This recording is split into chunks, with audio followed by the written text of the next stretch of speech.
আমি তো ভালোবাসি তোকে সিজন 2। লেখিকা ফারজানা মনি। পরন্ত বিকেলে রক্তিম তাপহীন সূর্যের বিদায় জানিয়ে অন্তরীক্ষক রং বেরঙের আবিরের সাজে ধরণীতে নেমে এলো সন্ধ্যা।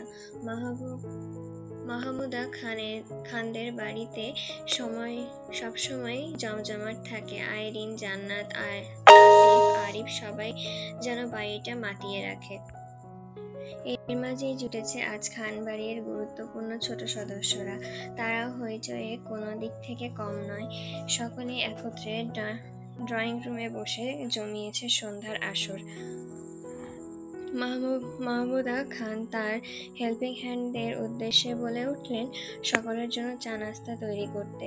চায়ের সাথে সাথে সন্ধ্যার আড্ডাটা বেশ ভালোই জমবে মনে হয়। আবির কখন থেকে নিজের ফোনটা হাতে নিয়ে স্ক্রল করেই যাচ্ছে। হঠাৎই মেঘ সকলের উদ্দেশ্যে বলে উঠল, চল আমরা সবাই কোনো গেম খেলি। মেঘের হঠাৎ প্রস্তাব শুনে সকলে সায় দিলেও আবির আর মিম সায় দিল না। মেঘের এই সময় খেলার কথা শুনে আবির কখন থেকে ভ্রু কুঁচকে নিঃশব্দে তাকিয়ে আছে। হঠাৎই তার চেহারাটা যেন বড্ড গৌরগম্ভীর হয়ে উঠল, কিন্তু মেঘ তো তা লক্ষ্য করেনি। মেঘ তো মিমের সাথে কথা বলায় ব্যস্ত। কিরে মিম, তুই খেলবি না কেন? তোর আজ আবার কি হলো বলতো? বলেই প্রশ্ন তীর ছুড়ে দিল মিমের দিকে। মিম একটু ইতস্ত কণ্ঠে বলে উঠল, না আপু, তেমন কিছু না। মেঘ চোখ ছোট ছোট করে মিমের মুখের পানে তাকিয়ে আছে। বলল, তোর মতিগতি আমার ঠিক বুঝতে পারছি না। এত এই ভালো তো এই খারাপ। অসুখটা কোথায়, তোর মনে নাকি শরীরে? মেঘের দুষ্টুমি বুঝতে পেরে মিম একটা দীর্ঘশ্বাস ফেলল। এবার মেঘ একটু কটূক্তি স্বরে বলে উঠল, বুঝেছি, তোর জন্য একটা ডাক্তার জামাই লাগবে। মিমকে বলা মেঘের এমন কথা শুনে সবাই হো হো করে হেসে উঠল। স্টপ ইট, এখানে কোনো খেলা হবে না। তুমি মিমকে কেন জোর করছো যেখানে তুমি নিজে খেলতে পারবে না? বলে মেঘের মুখের পানে কটমট করে তাকালো আবির। মেঘের মনে হলো একটু ভয় পেল। হ্যাঁ, ভয়। এই জিনিসটাই একসময় সে রোজ পেত। মাঝখানে 2-1 বছরের আবিরের রাগ যেন সে ভুলে গিয়েছে। মেঘ একটু কাদা কাদা মুখ নিয়ে আবিরের মুখের পানে তাকিয়ে বলল, আপনি কেন এমন করছেন? সবাই মিলে একসাথে খেললে মজা হবে না অনেক। বন্যা, তানভীর, জান্নাত সকলেই যেন নীরব দর্শক। আবিরের নজর মেঘের কাদো কাদো মুখের দিকে পড়ায় তার চেহারার গাম্ভীর্য যেন তৎক্ষণাৎ সে পাল্টে আন্তরিক অবস্থায় ফিরে এলো। মেঘের কাছে এগিয়ে গিয়ে বলল, তুমি কেন এই মুহূর্তে খেলাধুলা এগুলোতে এত আসক্ত হচ্ছ? তুমি কি জানো না এই সময় তুমি নিজেকে নিয়ে এত লাফালাফি করলে তো আমাদের বেবি কষ্ট পাবে? আবিরের এবারকার শান্ত কথা শুনে মেঘ চোখ মেলে আবিরের চোখের দিকে তাকালো। আহা, কি শান্ত সেই দৃষ্টি! একটু আগে রাগী চেহারাটা যেন তার আর নেই। আসলে একটু আগে যখন আবির ফোন স্ক্রল ছিল তখন খবর পেল আজ অফিসে একটা ছোটখাটো ঝামেলা হয়েছে। সেটা নিয়েই মূলত আবিরের মেজাজ গরম। হয়তো অন্য কারোর ওপরে রাগটা ভুল জায়গায় দেখিয়ে ফেলেছে। আবির মেঘকে শান্ত করতে চাইল। শান্ত হওয়ায় বিনিময়ে মেঘ আবিরের বাহু জড়িয়ে আবারও বলে উঠল, আপনি কেন এত রাগ করছেন? আমরা তো ট্রুথ অ্যান্ড ডেয়ারও খেলতে পারি। আবির একটু চুপ করে থেকে বলল, ঠিক আছে খেলো, বাট আমাকে ডাকবে না এসবে। তানভীর আবিরের হাত জড়িয়ে বলল, ভাইয়া তুমি না থাকলে খেলায় কোনো মজা আসবে না। বলেই জোর করে মেঘের পাশে বসিয়ে দিল আবিরকে। আবির মেঘের পাশে বসতেই লক্ষ্য করলো মেঘের মন খারাপ হয়ে গেছে। সকলে আলগোছে আবির মেঘের এক হাত শক্ত করে ধরে আছে এখনো। আবির আস্তে আস্তে মেঘকে জানালো যে অফিসে কাজে কাজে ডিস্টার্ব থাকার কারণে মেজাজটা হঠাৎই চড়ে গিয়েছিল। এবার মেঘের মুখটা একটু শিথিল হয়ে বসলো। পাশ থেকে জান্নাত বলে উঠল, এই যে ভাইয়া আর ভাবি, আপনাদের প্রেম করা শেষ হলে খেলায় মনোযোগ দিন। আবির আর মেঘ একটু হাসলো, মনোযোগ দিল খেলায়, কিন্তু মিমের মন যেন আজ তার কাছে নেই। যদিও থাকে, তার মন আজকাল তার কথা শোনে না, যেন অন্য পুরুষের কথা শোনে। এই যে এখন মস্তিষ্ক বলছে তাকে আর খুঁজবো না, কিন্তু মন বারবার বলে উঠছে কোথায় সে? ড্রয়িং রুমে তো এত মানুষের ভিড়, কেন সে নেই? ভাবনার মধ্যে হঠাৎ মিমের কানে সকলের চিৎকার ভেসে এলো। চোখ মেলে তাকিয়ে দেখলো বোতলটা ঘুরে আবিরের দিকে ফিরে আছে। জান্নাত বলে উঠল, প্রশ্ন আমি করব, ভাইয়া ট্রুথ নাকি ডেয়ার? আবির, ট্রুথ। জান্নাতের প্রশ্নে আবির ট্রুথ বেছে নেওয়ায় সবাই ও ও বলে চিৎকার দিয়ে উঠল। থাম, এবার তোরা কি বলতে হবে সেটা বল, শান্ত মুখে বলে উঠল আবির। জান্নাত বলে উঠল, আমি বলবো। আইরিন বলল, ওপস ভাইয়া, ট্রুথ কেন নিলা? ডেয়ার নিলে পারতা না? আবির কপাল কুঁচকে আইরিনের দিকে তাকিয়ে বলল, কেন? আইরিন মিনমিন করে বলল, তাহলে তো তোমাকে দিয়ে অন্য একটা টাস্ক কমপ্লিট করাতাম। আইরিনের কথা ঢাকা পড়ে গেলে তানভীরের স্বরে, হয়েছে ভাইয়ার পছন্দ হয়েছে তাই ট্রুথ নিয়েছে, তাতে এত প্রশ্ন কিসের? আবির জান্নাতের দিকে তাকিয়ে বলল, জান্নাত কি প্রশ্ন করতে চাও করো। আবিরের কথা এবার যেন সবাই একটু স্বাভাবিক হয়ে আসলো। জান্নাত বলল, আচ্ছা ভাইয়া, আপনি যখন আমাদের মেঘবতীকে প্রপোজ করেছিলেন তখন তো আমরা মেয়েরা ছিলাম না, তো এখন মেঘবতীকে নিয়ে কিছু অপ্রকাশিত কথা আজকে প্রকাশ করে দিন। আবির একটু হাসলো, তারপর তাকালো মেঘের মুখের পানে। মেঘ একটু লাজুক হেসে মাথা নুইয়ে বসে আছে। আবির কিছুক্ষণ থেমে তারপর বলা শুরু করলো, মেঘ, তোমাদের সকলের কাছে এই নামটা ছোট্ট একটা শব্দ হলে আমার কাছে এটার বিশালতা অনেক। এই মেঘ নামক মূল্যবান মানুষটিকে আমি বহু যত্নে গত 16টা বছর হৃদয়ের মাঝে একটু একটু করে যত্নে পুষেছি। আমার সারা জীবনের সকল পূর্ণতার মাঝে শ্রেষ্ঠ পূর্ণতা আমার কাদম্বিনী। আমার সকল অপূর্ণতার মাঝে শ্রেষ্ঠ পূর্ণতা আমার স্প্যারো। মেঘ একটু কাঁদো কাঁদো মুখে নিয়ে আবিরের মুখের পানে তাকিয়ে আছে। আবির মেঘের দিকে পাশ ঘুরে মেঘের 2 হাত নিজের হাতে নিয়ে বলল, মেঘ আমার দিকে তাকাও। ততক্ষণে মেঘের চোখ দিয়ে নোনা জল গড়িয়ে পড়েছে। আবির মেঘের চোখটা মুছে দিয়ে মাথা দিয়ে ইশারা করে বোঝালো না। তারপর আবির মেঘের চোখে চোখ রেখে বলে উঠল, আগে তো বলেছি তোমার চোখে তাকিয়ে মিথ্যা বলার সাধ্য আমার নেই। মেঘ সুস্থল নয়নে তাকিয়ে আছে। ভালোবাসি, ভীষণ ভালোবাসি আহিয়ার আম্মু, আমৃত্যু ভালোবাসি, ভালোবেসে যাব। হঠাৎই মেঘ ফুপিয়ে কেঁদে উঠল। আবিরও মেঘকে কাছে টেনে বুকিয়ে জড়িয়ে নিল। সবাই একটা নীরব দৃষ্টি থেকে বেরিয়ে জোরে জোরে হাততালি দেওয়া শুরু করলো। আসিফ তো ঠোঁটে আঙ্গুল দিয়ে মুহূর্তেই সিটি বাজানো শুরু করলো। এসব দেখে মেঘ কিছুটা লজ্জায় পড়ে গেল। আবির পরিস্থিতি স্বাভাবিক করার জন্য তানভীরকে বলল, হা করে তাকিয়ে না থেকে বোতলটা ঘোরাবে আদব।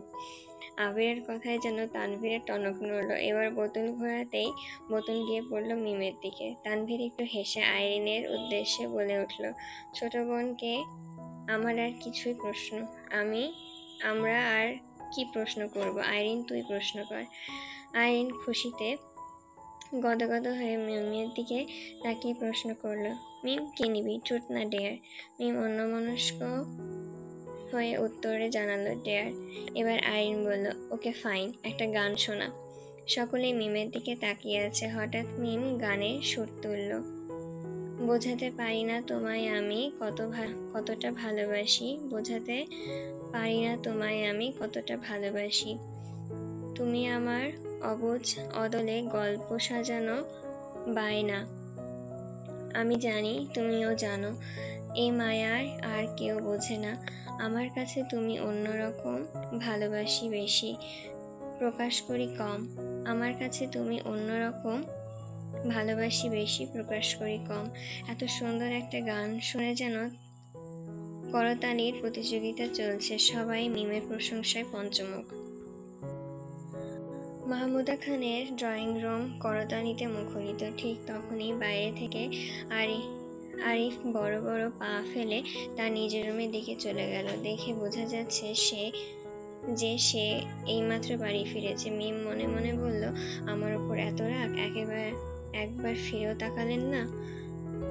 মিম উদাস নয়নে তাকিয়ে আছে, কিন্তু আরিফের কোনো হেলদোল নেই। চুপচাপ নিজের রুমে দিকে চলে গেল। ঠাস শব্দটা শুনতেই সকলে হকচকিয়ে আরিফের রুমের দিকে তাকালো। দেখলো আরিফ দরজাটাকে ইচ্ছে করে অনেক জোরে বন্ধ করেছে। মাহমুদা খান বলে উঠল, কিরে আরিফ, কি হয়েছে তোর? এত রেগে আছিস কেন? বাইরে কারোর সঙ্গে কিছু হয়েছে? কিন্তু আরিফের রুম থেকে কোনো সাড়া শব্দ এলো না। মিমের শরীরটা যেন ভয়ে কাঁটা দিয়ে উঠছে। আর কেউ না জানুক, মিম তো জানে এই রাগ কার উপর। ফুপি, আরিফকে নিয়ে তুমি টেনশন করো না, আমি পরে ওর সাথে কথা বলে নিব। দুপুর থেকে দেখছি ও কোনো কারণে অস্থির। ওর মাথাটা একটু ঠান্ডা হোক, তারপর ওর সাথে আমি নিজেই কথা বলবো। আবিরের কথা শুনে মাহমুদা খান একটা স্বস্তির দীর্ঘশ্বাস ফেলে বলল, আমার এই ছেলের সহজে রাগে না, কিন্তু একবার রেগে গেলে তাকে সামলাতে অনেক কষ্ট হয় আমার। তানভীর ফুপিকে আশ্বাস দিয়ে বলল, কিছু হবে না, তুমি টেনশন করো না, আমরা তো আজকে সকলে এখানে আছি। ও কেন রাগ করেছে সেটা জেনে ওকে সমাধান দেওয়ার চেষ্টা করব ইনশাল্লাহ। মিমের মুখটা যেন ভয়ে সিটিয়ে আছে। সকলের কথাবার্তা শুনে মিমকে যেন ভয়ে ঝাঁকিয়ে ধরল। এই ভয়টাই তো সে পাচ্ছিল। মূলত মিম কিছুতেই চায় না আবির বা তানভীর এই সম্পর্কের ব্যাপারে কিছু জানুক। কপাল বেয়ে টপটপ করে ঘামের ফোঁটা পড়ছে। মিম ভয়ে ভয়ে আস্তে আস্তে আওড়ালো, কি করব এবার আমি? সবাই তো সব জেনে যাবে, কি উত্তর দেব ভাইয়াদের? তাছাড়া আরিফ ভাইয়াকেই বা কি কি বলে কি বলে সামলাবে? সকলের কথাবার্তার মাঝে হঠাৎই আসিফ বলল, তোমরা সবাই এত প্যানিক করো না তো, আমি ওকে খুব ভালো করে চিনি। ফাজিলটা হয়তো ক্রিকেট টুর্নামেন্ট খেলতে গিয়ে বন্ধুদের সাথে রাগারাগি করেছে। আসিফের কথা শুনে সকলে এবার স্বস্তির নিঃশ্বাস ফেলল। হঠাৎই মেঘের শরীরটা খারাপ লাগায় সে রুমের দিকে চলে গেল। সঙ্গে গেল আবির। ওদের দেখা দেখি তানভীর, বন্যা, আসিফ, জান্নাত, আইরিন, মিম সকলেই যার যার রুমের দিকে গেল। কি গো, আবির কল দিয়েছিল? মালিহা খান এর প্রশ্নের কপাল কুঁচকাল। আলী আহমেদ খান রাগী গম্ভীর কণ্ঠে বলল, তোমার গুণধর ছেলে আমাকে কেন কল দিলে তো তোমায় ফোন দিত। মালিহা খান, এভাবে বলছো কেন? তুমিও তো একটা কল দিতে পারো। আলী আহমেদ খান রাশভারী কণ্ঠে বলল, তুমি গিয়ে দাও, আর তাকে বলে দিও আমার বৌমার জন্য খেয়াল রাখে। মূলত গতকাল অফিসে একটা প্রজেক্ট নিয়ে আবিরের সাথে আলী আহমেদ খানের মতের অমিল হয়েছে। মোজাম্মেল খান ও ইকবাল খান পুরো ঘটনাটা শুনে আবিরের পক্ষ নিয়েছে। সেই থেকে আলী আহমেদ খান আবিরের উপরে বেজায় চটে আছে। রাত 10টা বাজে। মাহমুদা খানদের বাড়িতে সকলে একত্রে রাতের খাবার খেতে বসেছে। বন্যা বলল, মিম কই? আইরিনের দিকে তাকিয়ে মেঘও এবার বলে উঠল, আইরিন, মিম তো তোর সাথেই ছিল, খেতে কেন আসলো না? আইরিন, আসলে আপু, আমি মিমকে ডেকেছিলাম, কিন্তু ও বলল ওর খেতে ইচ্ছে করছে না এখন। আবির তানভীরের দিকে তাকিয়ে বলল, তানভীর, একটু যা তো, দেখ কি হয়েছে, মিমকে নিয়ে আয়। তানভীর উঠে যেতে যেতে বলল, ঠিক আছে ভাইয়া, সবাই খাওয়া শুরু করলো। হঠাৎই তানভীরের ধমক শোনা যাচ্ছে। সবাই ওই দিকে ফিরে তাকাতেই দেখলো তানভীর মিমকে নিয়ে আসছে। ওরা সামনে আসতেই আবির প্রশ্ন করলো, কি হয়েছে, মিমকে বকছিস কেন? তানভীর, ভাইয়া, ও শুধুই বলছে ওর নাকি খিদে নেই, রাতে খাবে না। আইরিন একটু সন্দেহের দৃষ্টি নিয়ে মিমের দিকে তাকালো, তারপর আবার মনে মনে ভাবলো, না, আমি মনে হয় একটু বেশি ভাবছি। সবাই খাওয়ায় মনোযোগ দিল। এবার আবারও শোনা গেল মাহমুদা খানের আওয়াজ, আরিফ, আরিফ, দরজা খোল, খেতে আই বলছি, একটু পর তোর আব্বু আসবে। যদি শুনে তুই বাইরে ঝগড়া করে এসেছিস, বাড়িতে খাচ্ছিস না, তাহলে কিন্তু খুব বকবে। দীর্ঘ সময় পর এবার আরিফের রুম থেকে শব্দ শোনা গেল, আমি এখন খাবো না আম্মু, আমার খিদে পাচ্ছে না, তুমি প্লিজ যাও। মাহমুদা খান হতাশা নিয়ে ফিরে আসলো। আরিফের মুখে, আমার খিদে নেই, প্লিজ আম্মু যাও। কথাটা শুনেই যেন আইরিনের টনক নড়ল।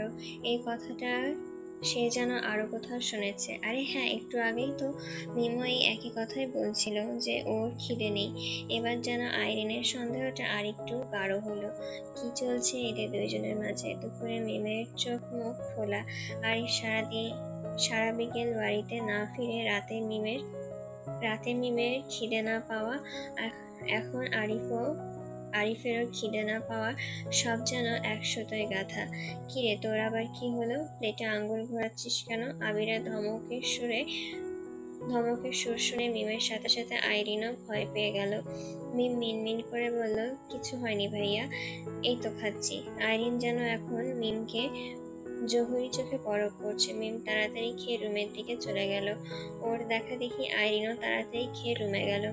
আইরিন রুমে গিয়েই ঠাস করে দরজা বন্ধ করে দিল। মিম ভয় পেয়ে পেছনে তাকিয়ে দেখলো আইরিনকে দেখে স্বস্তির নিঃশ্বাস ফেলে জিজ্ঞাসা করলো, দরজা কেন বন্ধ করেছিস? আইরিন, তোকে আজ পেটাবো। মিম, কেন? আইরিন মিমের চোখে মুখে দিকে ভ্রু কুঁচকে তাকিয়ে আছে। এভাবে কি দেখছিস আমায়? বলে মিম বিছানার উপর শুয়ে পড়তে চাইলো। ঠিক তখনই আইরিন মিমের বাহু ধরে আটকে বলল, আমার দিকে তাকাতো মিম। মিম অন্যদিকে ফিরে শুতে শুতে বলল, কি বলবি? বলার হলে বলে দে, তাকানোর প্রয়োজন নেই। আইরিন, পালাচ্ছিস কেন? মিম, পালানোর কি আছে? আমার ঘুম পাচ্ছে, আমি ঘুমাবো। বলেই মিম অন্যদিকে ফিরে শুয়ে পড়ল। হঠাৎই আইরিন বলে উঠল, ভালোবাসিস আমার ভাইকে? মিম যেন স্তব্ধ হয়ে গেল। বারবার তার কানে একই কথা বাসছে, ভালোবাসিস আমার ভাইকে? মিম তৎক্ষণাৎ উঠে বসলো। এবার আইরিন মিমের দুই কাঁধ ঝাঁকিয়ে বলল, কি রে, কিছু বলছিস না কেন? ভালোবাসিস? আইরিনের এমন সরাসরি প্রশ্নে মিম কিছু না বলেই নিচের দিকে তাকিয়ে ফুপিয়ে কেঁদে উঠল। কেঁদে কেঁদে বলল, আহ আহ, আমি জানি না, আমি কিচ্ছু জানি না, শুধু জানি ওর রাগ করে থাকায় আমার নিঃশ্বাস বন্ধ হয়ে আসছে, আমি আর শক্ত হয়ে থাকতে পারছি না আইরিন। বলেই আবারও হু হু করে কেঁদে উঠল মিম। মিমের এমন অবাধ কান্না দেখে আইরিন মিমকে বুকে জড়িয়ে ধরল, বলল, কাঁদিস না প্লিজ, সব ঠিক হয়ে যাবে। আইরিন আবারও বলল, তুই তো ভাইয়াকে ভালোবাসিস বুঝলাম, কিন্তু ভাইয়া? মিম, উনি আমাকে প্রপোজ করেছিল, কিন্তু আমি তাকে ফিরিয়ে দিয়েছি। আইরিন কপালে হাত দিয়ে বলল, হায় রে আমার কপাল, এই কেমন ভালোবাসা তুমি আমায় দেখালে আল্লাহ। আমার ভাইকে এতটা ভালোবেসেও কেন তাকে ফিরিয়ে দিয়েছিস মিম? মিম, আমি কি করবো বল? আমি চাই না ফুপির মতন আমারও খানবাড়ি থেকে দীর্ঘ সময় বিচ্ছেদ থাকতে। আইরিন মিমের থুতনিতে হাত দিয়ে মুখটা উপরে তুলে বলল, তাহলে কি ভাইয়াকে ছাড়া থাকতে পারবি? মিম এবার ঝরঝর করে কেঁদে দিল, বলল, আমি পারবো না, মনে হচ্ছে দম আটকে মরে যাব। আইরিন হাসলো, রসি রসি বলল, এত ভালো আমার ভাইকে কবে বেসেছিলি মিম? মিম, আমি জানি না কিন্তু তার দূরত্ব আমার সত্তাকে যেন নাড়িয়ে দিচ্ছে, আমি আর পারছি না। এবার আইরিন ঠান্ডা কণ্ঠে বলল, মিম শান্ত হ, ভাইয়াকে তুই গ্রহণ করে নে, পরে যা হবে পরেরটা পরে দেখা যাবে। মিম চোখ তুলে আইরিনের মুখের পানে তাকালো। মিমের চোখ দুটো কান্নায় রক্ত লাল হয়ে গেছে, চোখের কোটায় গুলো ফুলে চোখটাকে ছোট দেখাচ্ছে। রাতের আকাশ যেন অদ্ভুত ক্যানভাস, যেখানে তারাগুলো স্মৃতির আঁকড়ে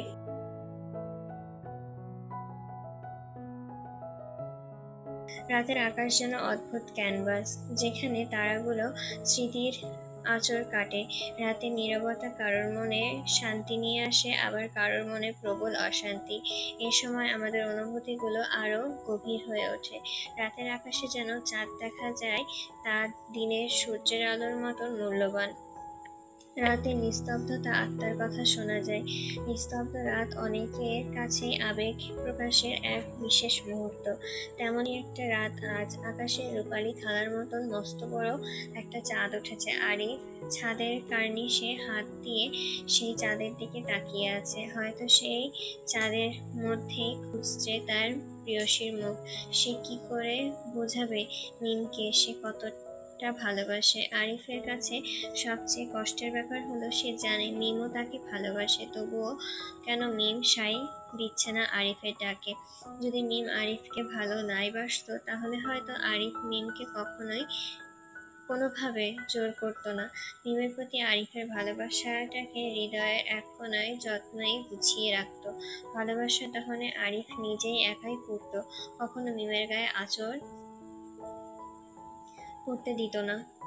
কিন্তু মিম ও যে আরিফকে ভালোবাসে সেটা বোঝার পরও আরিফ কিভাবে চুপ করে থাকবে? আরিফ একটা দীর্ঘ নিঃশ্বাস ফেলে আবারও আকাশের পানে তাকালো। মেঘ। আবিরের ডাকে মেঘ আবিরের বুক থেকে মাথা তুলে তাকিয়ে বলল, আবির, ঘুমিয়ে গেছো? মেঘ ঘুমো ঘুমো কণ্ঠে বলল, না। আবির, কাল আমাদের একবার নার্সিং হোমে যেতে হবে। মেঘ নাক ছিটকে বলে উঠল, উফ, আমি নার্সিং হোম যাব না, যেতে পারবো না। আমি ভ্রু কুঁচকিয়ে মেঘের দিকে তাকিয়ে জিজ্ঞাসা করলো, কেন যাবে না? মেঘ, নার্সিং হোমে গেলে আমার বমি হয়, হ্যাক্সাসল আর মেডিসিনের গন্ধে আমার গা গোলায়। আবির একটু প্রসারিত হেসে মেঘের মাথায় হাত বোলাতে বোলাতে বলল, বউ, কালকের দিনটা একটু কষ্ট হয়ে যায়, কষ্ট করতেই হবে। কালকে না গেলে তোমাকে আবার নিয়ে যেতে যেতে নেক্সট ফ্রাইডে হবে। এর মাঝে আমি আর ফ্রি হব না। তাছাড়া তোমার ইমিডিয়েটলি ব্লাড গ্রুপ টেস্ট করাটা প্রয়োজন, যাতে আমি সঠিক সময়ে রক্তের যোগান দিতে পারি। মেঘ ঠোঁট বাঁকিয়ে উত্তর জানালো, ঠিক আছে, যাব। আবির মেঘের ললাটে শব্দ করে শক্ত একটা চুমু খেলো, বলল, আমার লক্ষ্মী বউ। বন্যা বেলকনিতে দাঁড়িয়ে আছে, তার খোলা চুলগুলো অবাধে উঠছে। সে এতক্ষণ মূলত এইখানে দাঁড়িয়ে তার বড় আপুর সাথে ফোনে কথা বলছে। তানভীর ঘুমানোর আগে ওয়াশরুম থেকে ফ্রেশ হয়ে এসে দেখলো বন্যা রুমে নেই। চারদিকে একবার চোখ বোলাতেই দেখলো বন্যা বেলকনিতে দাঁড়িয়ে আছে।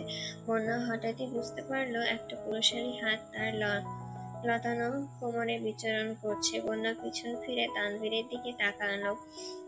এবার তানভীর বন্যার খোলা চুলের ঘ্রাণ নিতে নিতে বলল, কি এক অদ্ভুত মাদকতা আছে তোমার কাছে, তোমাকে দেখলেই সেটা নেশায় মত্ত হতে ইচ্ছে করে। বন্যা একটু মুচকি হাসলো। তানভীরের গায়ে পুরুষালী সুঘ্রাণটা যেন বন্যাকেও নেশাতুর করে তুলল। বন্যা নিজে নিজে ভেবে লজ্জায় তানভীরের বুকে মাথা গোজালো। আরিফ এখন ছাদে দাঁড়িয়ে চাঁদের পানে তাকিয়ে আছে। হঠাৎ একটা মেয়েলি সুঘ্রাণ তার নাকে এসে ঠেকতেই পাশে তাকালো। চাঁদের রূপালীর আলোয় দেখা যাচ্ছে একটা মেয়েলি অব্যয় তার পাশে দাঁড়িয়ে আছে। চাঁদের হালকা স্নিগ্ধ আলোয় আরিফ খেয়াল করলো মেয়েটির পরনে শাড়ির আঁচলটা বাতাসে অবাধে উঠছে। কোমরের নিচে পর্যন্ত চোখ পড়া চুলগুলো বাতাসে মৃদু মৃদু দুলছে। মেয়েটি চাঁদের পানে তাকিয়ে থাকা দেখে আরিফের মনে হচ্ছে মেয়েটি যেন চাঁদ দেখা নিয়ে কোনো প্রতিযোগিতায় নেমেছে। পাশে আরিফের দিকে তার কোনো খেয়ালই নেই। পাশে থাকা অব্যয়ের দিকে তাকিয়ে আরিফের দৃষ্টি যেন থমকে গেছে। মুহূর্তে গতি হারিয়েছে হৃদস্পন্দন। মনের ভেতরে নিষিদ্ধ চাওয়াগুলো যেন এলোমেলো ছুটছে। এই এক মুহূর্তের যেন নিজের চোখে আরিফের অবিশ্বাস্য লাগছে। তার মনে হচ্ছে তার পাশে অব্যয়টি তার অতি কাছের, অতি চেনা কেউ। কিন্তু তার ভাবনার মানুষটি যে এই সময়ে এই রূপে এইখানে আসার কথা নয়। কে? বলে প্রশ্নবোধক দৃষ্টিতে তাকালো আরিফ। ভালোবাসা হয়নি বলা, তবুও ভালোবাসি, পাশাপাশি হয়নি চলা, তবুও পাশাপাশি বলে আরিফের দিকে ফিরে তাকালো মিম। এক মুহূর্তে যেন থমকে গেছে আরিফের স্পন্দন। বুকের ভেতরে ধুকপুকানি ক্রমশ বাড়ছে। কিছুটা মিনমিনিয়ে বলল, তুমি? মিম তাকিয়ে আছে আরিফের দিকে। কি স্বচ্ছতার চোখের দৃষ্টি! আরিফের হঠাৎ করে মনে হলো আকাশের রূপারি চাঁদটা যেন নিচে নেমে এসেছে। চাঁদের মৃদু আলোতে হালকা পিঙ্ক কালারের শাড়ি পরে দাঁড়িয়ে আছে মিম। তার খোলা চুলগুলো কোমর ছাড়িয়ে নিচ পর্যন্ত গিয়েছে, যা বাতাসে মৃদু মৃদু দুলছে। শাড়ির আঁচলটা এই মুহূর্তে অবাধ্যের ন্যায় উঠছে। কি মোহনীয় সেই দৃশ্য! আরিফ কিছুক্ষণ তাকিয়ে থেকে চোখ সরিয়ে নিল।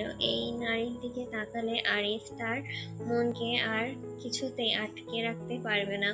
হারিয়ে যেতে ইচ্ছে করবে এই রমণীর মাঝে। হঠাৎই মৃদু ধাক্কায় কেঁপে উঠল আরিফ। দুকদম পিছিয়ে পেছনের দিকে সরে গেল।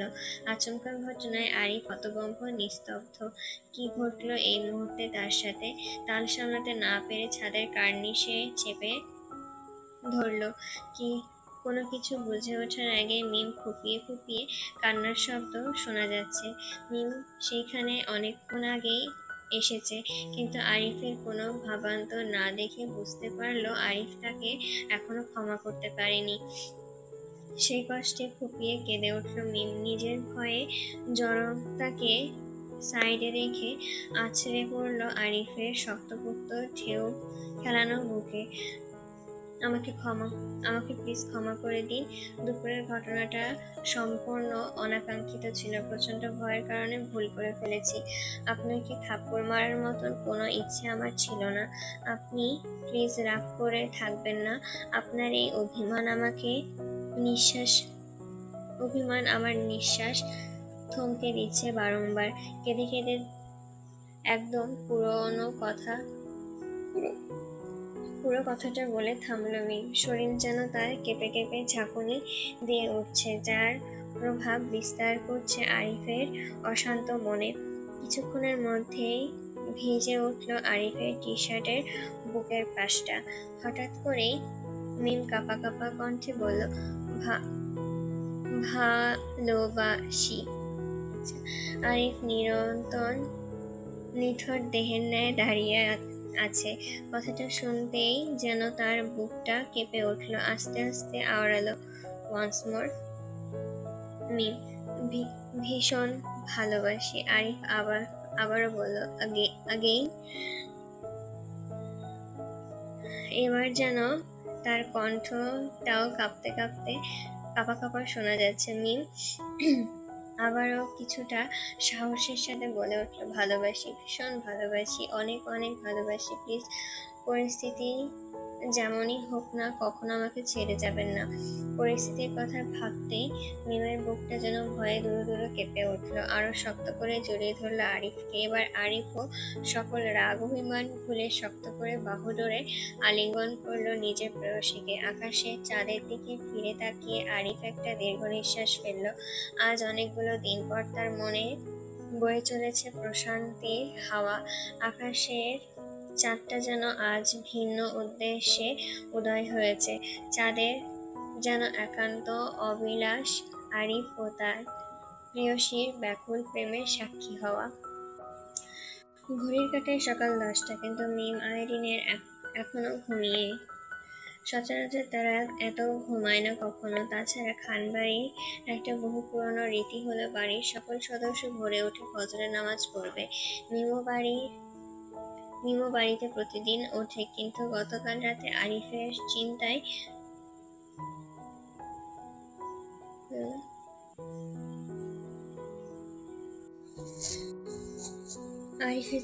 ঘুম না আসা এবং গভীর রাতে ছাদে আরিফের সাথে দেখা করতে যাওয়ায় মিম ও আইরিনের ঘুম প্রায় মধ্যরাতে হয়ে গেছে, যার ফলস্বরূপ সকালে এখন পর্যন্ত ঘুম ভাঙেনি দুইজনের। মিম, এই মিম বলে দরজায় ধাক্কাচ্ছে মেঘ, কিন্তু কোনো সাড়া শব্দ নেই।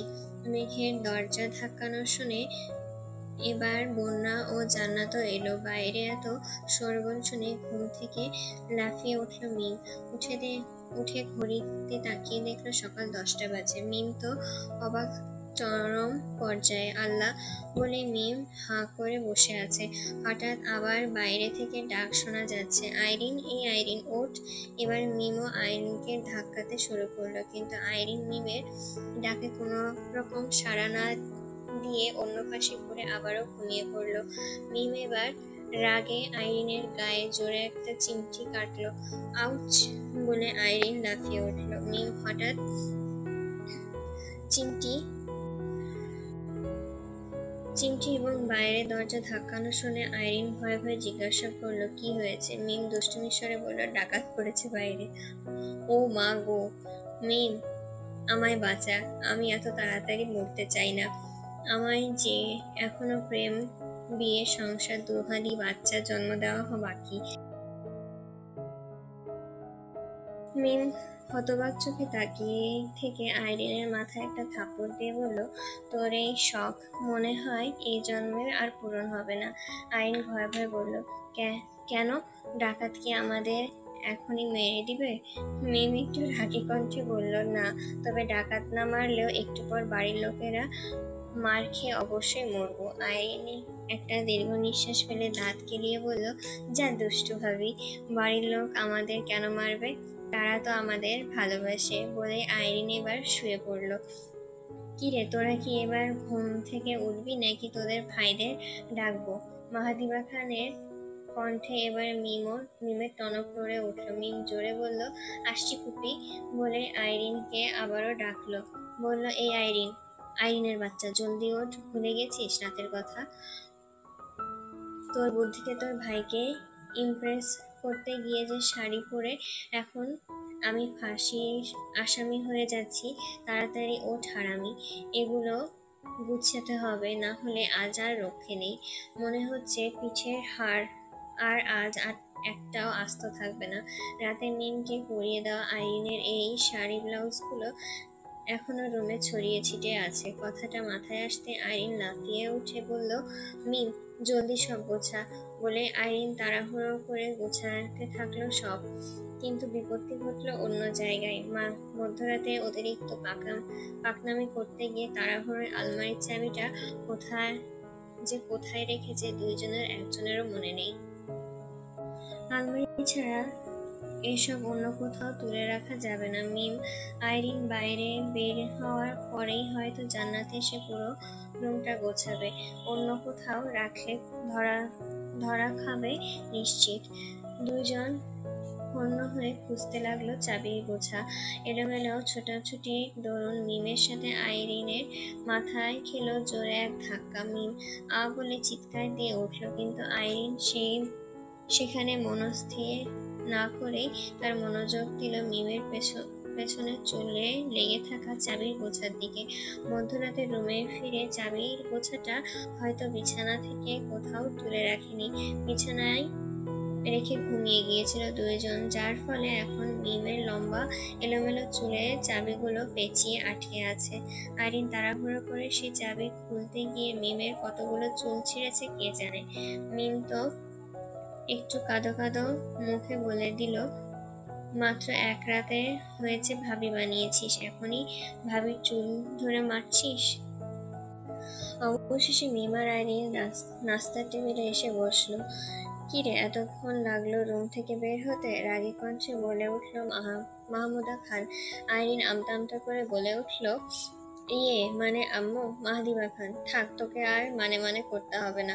এতক্ষণ থেকে সবাই বসে আছে তোদের অপেক্ষায়, এবার নাস্তা সেরে নে। আইরিন মিনমিনিয়ে বলল, মিম, আমার এই যাত্রায় বেঁচে গেছি। মিম কিরে, এমনিতেই এত লেট করে বের হলি, এখন আবার দুইজন কি ফিসফিস করছিস? মিমের বরাবর সামনে চেয়ারে বসে বলে উঠল মেঘ। মিম না আপু, কিছু না। এবার সকলেই খাওয়া শুরু করলো। তানভীর দেখে দেখে বন্যাকে প্রয়োজনীয় খাবার তার প্লেটে দিচ্ছে। পাশ থেকে আদি বলে উঠলো, ভাই আমাকেও একটু দাও, আমিও তো বৌমনির মতন ছোট। আদির কথা শুনে সকলেই হেসে দিল। তানভীর কিছু না বলে আদির প্লেটেও খাবার তুলে দিল। মেঘ একটু খেয়েই বারবার আবিরকে বলছে সে আর খাবে না, কিন্তু আবির তো ছাড়ার পাত্র নয়। সে কিছুতেই মেঘকে পুরো খাবার শেষ না করে উঠতে দেবে না। জোর করে নানান কথা বলে খাওয়াচ্ছে মেঘকে। আরিফ, আসিফ, আরিফ, মিম, আইরিন তারা যার যার মতন খাচ্ছে। মাহমুদা খান ও জান্নাত সবাইকে নাস্তা পরিবেশন করছে। হঠাৎই মিমের কানে বাজলো এক অন্যরকম সুর। মিম হকচকিয়ে গেল। কি ম্যাডাম, ঘুম হয়েছে? মিম পাশ থেকে তাকিয়ে দেখলো তার পাশের চেয়ারে আরিফ বসে আছে। আরিফকে দেখে মিম বিষম বিশাল এক চমক পেল। দুরু দুরু বুক নিয়ে মিম বুঝতে পারছে না খাবে নাকি উঠে যাবে, বা এই মুহূর্তে তার কি করা উচিত। কোনো কিছু বুঝতে না পেরে মিম উঠে যাওয়ার সিদ্ধান্তই নিল, কিন্তু আরিফের মনে হয় তার আগেই থেকেই জানতো। আর জানবে নাই কেন, সে তো জানে তাই মিম কতটা লাজুক। মিম যেই না উঠতে যাবে ঠিক সেই সময় আরিফ টেবিলের নিচে দিয়ে মিমের হাতটা চেপে ধরলো। মিম পড়লো আরো বিপাকে। যে মানুষটির পাশে থাকলেই ভেতরে দুঃখকানি বেড়ে যায়, সে মানুষটি যদি তার হাত ধরে রাখে তাহলে মিম কিভাবে স্থির থাকবে। এত ভাবনার ভিড়ে হঠাৎই খেয়াল করলো মাহমুদা খান তার প্লেটে আরো খাবার দিচ্ছে। মিম বাধা দিল, কিন্তু মাহমুদা খান কিছুই শুনল না। একদিকে মা খাবার দিচ্ছে, অন্যদিকে ছেলে হাতের আঙ্গুলের ভেতরে আঙ্গুল ডুবিয়ে বসে আছে। মিম পড়েছে পরম বিপাকে। আরিফকে দেখে কেউ বুঝতেই পারলো না সে টেবিলের নিচে মিমকে এত জ্বালাচ্ছে। সবার খাওয়া দাওয়া শেষ পর্যায়ে মিম আস্তে আস্তে বলল, ছাড়ুন আমি উঠবো। কিন্তু আরিফের চেহারায় কোনো ভাবান্তর দেখা গেল না। সে না শোনার ভান করে খাবার খেয়ে যাচ্ছে। আইরিনের খাবার খাওয়া শেষ হওয়ায় মিমের অন্য হাত ধরে টান দিয়ে বলল, কিরে, খাবার শেষে বসে আছিস কেন? চল। এবার আরিফ মিমের হাতটা আলগা করে দিল। মিমও সুযোগের সদ্ব্যবহার করে ছুটে ত্যাগ করলো ডাইনিং রুম। দুপুরের কড়া রোদের বিদায় দিয়ে প্রকৃতি ধরা দিল পড়ন্ত বিকেলে। খানবাড়ির বাকি সদস্যরা দুপুরবেলা এসেছে। আলী আহমেদ খান একটু পরেই সবাইকে নিয়ে খানবাড়ির উদ্দেশ্যে রওনা হবে। মাহমুদা খান অনেক বললেন, ভাইজান আজকের রাতটা আপনারা সবাই থেকে যান, কিন্তু আলী আহমেদ খান ও মোজাম্মেল খানের কাজের বাহানায় থাকতে নারাজ। তারা মাহমুদা খানকে জানালো আর কিছুক্ষণের মধ্যে সকলে রওনা হবে। আবির আলী আহমেদ খানের সামনে এসে বলল, আব্বু সবাইকে নিয়ে বাসায় যাও। আলী আহমেদ খান, কেন, তুমি কোথাও যাবে? আবির, আমি মেঘকে নিয়ে একটু নার্সিংহোমে যাব। আবিরের কথা শুনে মালিহা খান, হালিমা খান ও আকলিমা খান এগিয়ে আসলো। জানতে চাইলো মেঘের শরীর ঠিক আছে কিনা। মেঘ, আমি ঠিক আছি। পাশ থেকে আবির বলে উঠলো, তোমরা এত টেনশন করো না প্লিজ, আমি ওকে নিয়ে ব্লাড গ্রুপ টেস্ট করতে যাব। ওর রক্তের গ্রুপটা জানা থাকলে থাকাটা আমাদের প্রয়োজন। মোজাম্মেল খান, ঠিক আছে, তোমরা সাবধানে যাও, আমরা আর কিছুক্ষণ পরই বেরিয়ে যাব। আবির মোজাম্মেল খানের সম্মতি জানিয়ে মেঘের কাছে গিয়ে বলল রেডি হয়ে নিতে। মেঘ চলে গেল রেডি হতে। বন্যাও গেল মেঘের পিছন পিছন। আলী আহমেদ খান সকলের উদ্দেশ্যে বলে উঠলেন, তোমরাও যাও, সবাই রেডি হয়ে নাও। আবির মেঘের বের হওয়ার পরই আমরাও বের হয়ে যাব। এই কথা শুনে সকলে নিজস্ব জিনিসগুলো গুছিয়ে নেওয়ার জন্য রুমের দিকে চলে গেল। যথারীতি মিমও যাচ্ছিল আইরিনের রুমের দিকে, কিন্তু হঠাৎই মিমের এক হাত টান দিয়ে অন্য এক রুমে নিয়ে গেল কেউ। রুমটা এত অন্ধকার পরিবেশ দেখে মিম ভয়ে যেই না চিৎকার দেবে, আরিফ মিমের মুখে এক হাত চেপে ধরে কানের সামনে এসে ফিসফিসিয়ে বলল, ভয় পেও না, আমি